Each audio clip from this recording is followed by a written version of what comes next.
Hello दोस्तों, मेरा नाम रीना बातिश है। दोस्तों मैंने एक नावल लिखा है जिसका नाम है और लहर डूब गई।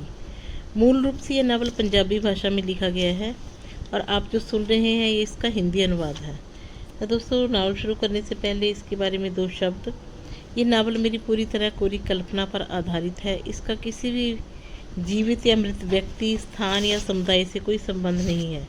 फिर भी अगर अचानक संयोगवश कोई मिलान हो जाता है तो उसके लिए मैं खेद प्रकट करती हूँ, क्योंकि किसी की भावनाओं को आहत करने का मेरा कोई इरादा नहीं है। तो इस नावल के 175 अध्याय हैं।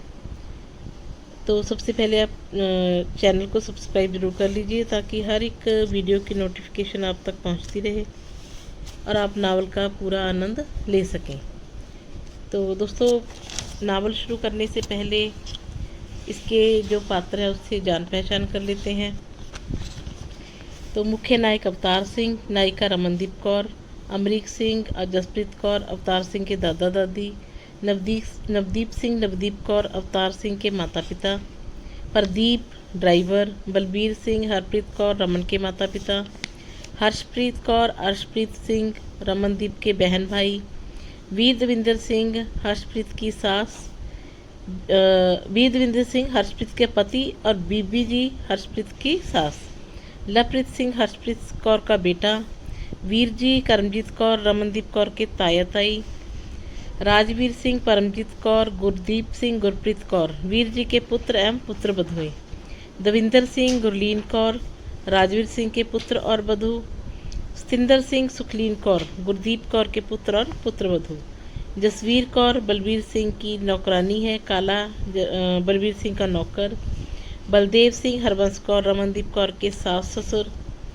रोशन सिंह हरमनदीप कौर का पति, नवतेज सिंह रमनदीप कौर का बेटा, वीजी बलदेव सिंह की माँ, यादविंदर सिंह गगनदीप कौर रमनदीप के जेठ जेठानी, अमृत कौर सुखप्रीत कौर रमनदीप के जेठ की बेटियाँ, बुआ बलदेव सिंह की बुआ, चरणों बलदेव सिंह की नौकरानी, जगना नौकर, बिल्ला बिंदर कौर चरणों के पुत्र और पुत्रवधू, यतिंदर चरणों का पोतरा, क्लाउडिया अवतार की बचपन की दोस्त, हुकम सिंह प्रेम पम्मी अवतार सिंह के नौकर, एडवर्ड अवतार का एक कर्मचारी, गुरतेज सिंह बख्शी अमरीक सिंह का दोस्त, उजागर सिंह रामलाल और भारतीय मूल की एक नर्स इसके अन्य पात्र हैं।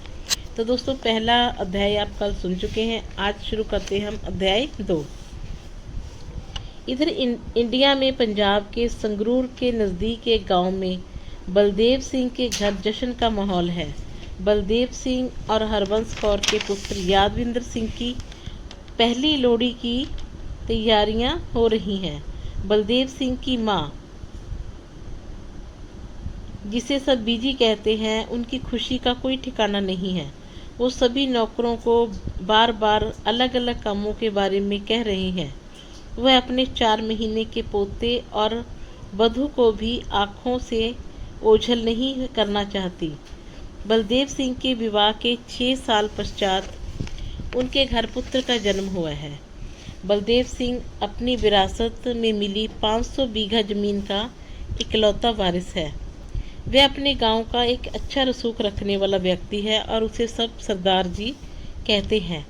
घर में बलदेव सिंह हरबंस कौर और वीजी के अलावा चरणों और उसका पति जगना भी रहते हैं, जो जाति से मेहरे हैं और कई पीढ़ियों से उनका परिवार सरदारों की सेवा करता आ रहा है। वह हवेली के चारों तरफ बनाई हुई 4 दीवारी के अंदर ही हवेली के पिछली तरफ बनाए हुए कमरों में रहते हैं, जिसे सर्वेंट क्वार्टर भी कहा जा सकता है। सुबह की चाय से लेकर रात के खाने तक रसोई का सारा काम चरणों ही संभालती है। जगना सरदार के सारे माल पशु की जिम्मेवारी संभालता है और कभी कभी खेतों के काम में भी हाथ बटाने चला जाता है। पर सरदारों ने भी कभी इन दोनों का खून नहीं पिया। काम को लेकर बलदेव सिंह खेतीबाड़ी के लिए हर साल 2 आदमी और रखता है और जगना कभी कभी ही किसी छोटे मोटे काम के लिए खेत जाता है। हरबंस कौर बहुत ही निम्र स्वभाव की है। वह बहुत धार्मिक ख्यालों की है। अपने पुत्र के जन्म के बाद उसके स्वभाव में कुछ परिवर्तन हो गया है।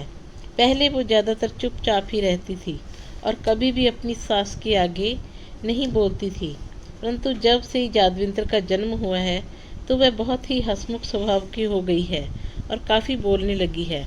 अब कभी कभी वो अपनी बात बात में सास का भी विरोध करने लगी है।